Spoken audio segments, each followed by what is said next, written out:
and welcome back. Not that you were gone, but we are doing Road to Infinity War here at Not Your Status Quo. Keith and I are about to do another movie here, Doctor Strange. And if you like what you see, please subscribe, hit the bell, so that you know when we make new videos. And hit the like button, please. Of course. You think you know how the world works? You think that this material universe is all there is?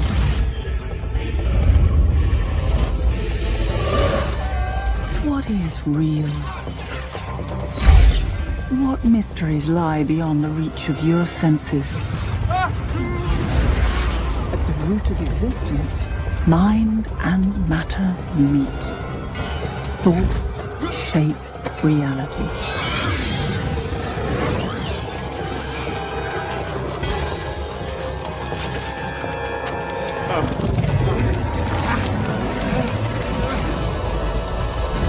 Okay, performances in this movie. Benedict Cumberbatch as Doctor Strange. Thought he was amazing. Yep. He handled the pompous Strange pre-accident, the humble Strange when he wanted to get fixed, and everything all around. Just awesome. Mads Mikkelsen as Caecilius. I loved him. I've loved him in everything he's ever done. So it was great. And really, I mean, everyone was extremely strong. You know, kudos to Scott Derrickson. Directed this movie because, I mean, Mordo, everyone.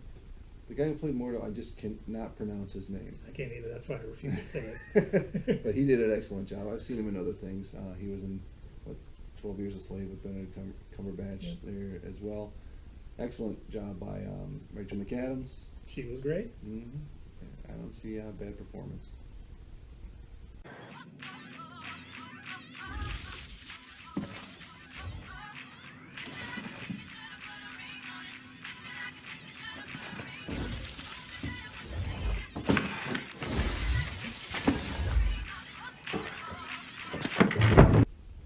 So the plot to this movie, I thought it was very complete, very good origin story. That it made references which we'll refer to in the next section, but I didn't see any real plot holes. No, I mean, and I kind of talked about Benedict Cumberbatch performance, how they really captured his pre-accident, how just arrogant he was, and just everything about this movie just was Doctor Strange. It was a perfect origin story for him.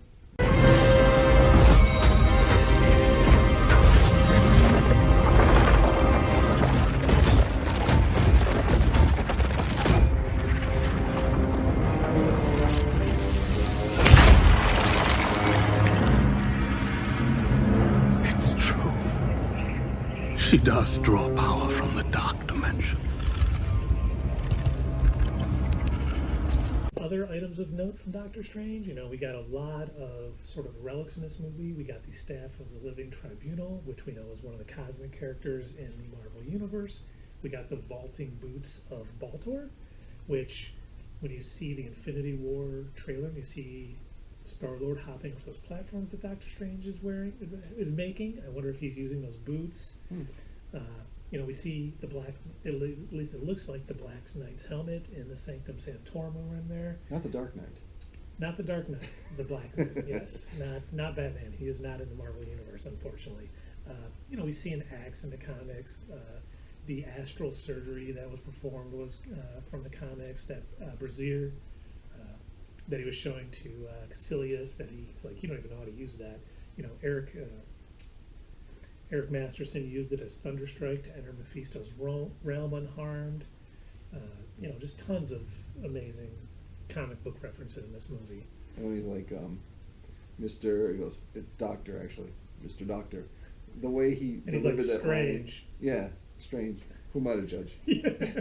The way they delivered that line is just awesome, because it's just like regular conversation, Yeah. in the middle of a fight, You got more? Yeah, but Let's hear it. We got that scene where kind of Mordo finds out that the Ancient One is actually using energy from the dark dimension to prolong her life, and he really, turns. You see his turn against the sorcerers kind of there, which we talk about in the post-credit scene, but just so well done. Like he knows he's got to finish the task at hand, but then he's out, he's done, and the way Mordo delivers that line, it's just so natural. He just does it really well. we're living in the consequence of her action. And just the way he says it, it's just, I was blown away. Spot on, absolutely. Yeah, I absolutely, I don't have anything.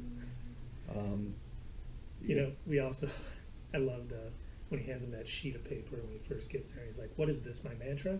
Wi-Fi password." Shambhala. We are not savages. Yeah. There's a scene in there where he's learning how to use the time stone, going back and forth. And I learned that, you know, you see the apple being eaten and then uneaten, I guess, you know, going back to regular form. That is because it represents the forbidden knowledge from the Bible. Neat. Yeah, absolutely. That's very cool. We also see the quantum realm when Strange is being pushed through all the things that we saw from Ant-Man. Thought that was a nice little connection to that movie. You know, we see in the Stan Lee cameo, we see him reading The Doors of Perception, which is a philosophical essay about the author's experience when taking mescaline. I thought that was perfect. It was so, you know. And he laughs. Yeah. And then, you know, at the end of this movie, I think one of the big things after Strange, you know, defeats Dormammu, and we see Caecilius and his elves turning into the Mindless Ones. So even a reference to, you know, Dormammu's sort of army of Mindless Ones that we may see Doctor Strange 2, Doctor Strange 3, we don't know, but I thought that was a nice way to sort of end that right there. And one last thing for me is when he was driving, before he crashed his car, the guy on the phone says, he's looking for, you know, new cases to work on. They say a 22-year-old woman with schizophrenia with an electronic implant in her brain struck by lightning.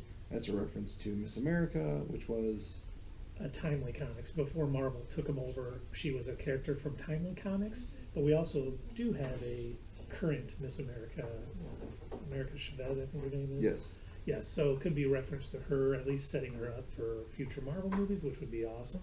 You never know, because they set up Doctor Strange with in the Winter Soldier by dropping his name. So.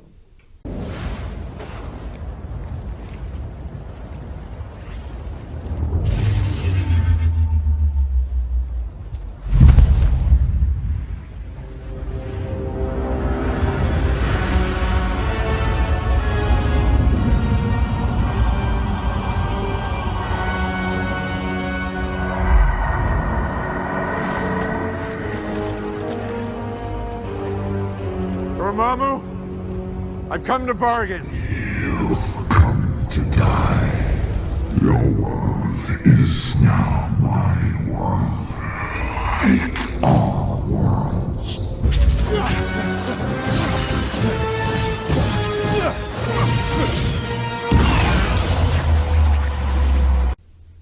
Okay, the mid-credit scenes. The first one, obviously the only mid-credit scene, was Doctor Strange talking to Thor. That was directed by the actual director of Thor Ragnarok. It was a scene from Thor Ragnarok, too. It was actually, yeah, they stuck it in the movie. So, which is still good, sets up, you know, Thor Ragnarok, so it was good to see. Yeah. You know, I think the second, or the post-credit scene was the really big one, because we see Mordo taking away Penguin's magic, and then as he walks away, he's saying the trouble with the world is there are too many sorcerers, definitely setting up his run, you know, as a villain to Doctor Strange in later movies. So well done. yeah, and I felt bad for Penguin there. You know, Me too. I guess he's trying to live his life.